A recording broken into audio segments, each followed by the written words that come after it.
Allah in the Quran did not talk exhaustively about marriage. There are very few places in the Quran where Allah gave us some insights, and basically it's like instead of describing the entire building, He mentioned a few pillars. If those pillars are not there, the building's going to collapse. And one of those pillars is that the money responsibility is the man's responsibility. He better go find a job, he better go get some work, he better go and provide, because that is actually what Allah has made him responsible for the groceries, for the car, for the fuel, for the electricity bill, for the school, school supplies for the kids, everything. Everything. And that starts from the very beginning. When you get married, you take the responsibility of paying a mahr, a dowry. Right? And some people, they love to have a high number for the dowry for their daughter. They say it's going to be 100,000 or 50,000 or 250,000 or whatever. They put this crazy number, and they're like, no, it's okay. You don't have to pay it now. It's okay. But mashallah, we should have a number that looks good.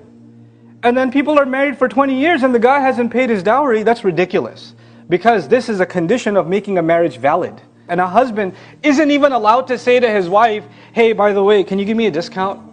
I know you put 50, can we take a few zeros off of that? Or how about I give it to you, not dollars, can I give it to you in rupees? If you agreed to it, then you signed on. If you didn't want to agree to it, then you should never sign that document. You're actually not even allowed to hint that you have trouble paying your mahr. Men aren't even allowed to hint at that. And after you pay the dowry, like if you're a monthly payments you're making, you give her like $500 or something, $100, whatever you give her, that's part of your dowry that you're paying off.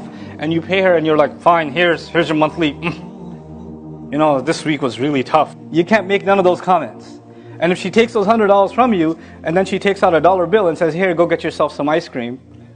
If she does that, then, and you say, okay, thanks, you can take that if she did it on her own. But once you're handing that money, you're not even looking at that money anymore. It ain't yours. That's part of being a man, according to the Quran. And there are many men around the world whose wives are being told to go get a job and work while they're sitting at home. Muslim men. And they're saying you have to obey your husband. What kind of what religion is that? Allah Azza wa Jal made men responsible financially. If there's a desperate situation and a wife decides to go get a job and support financially or do on her own, that's a voluntary thing she's doing that she cannot be told to do.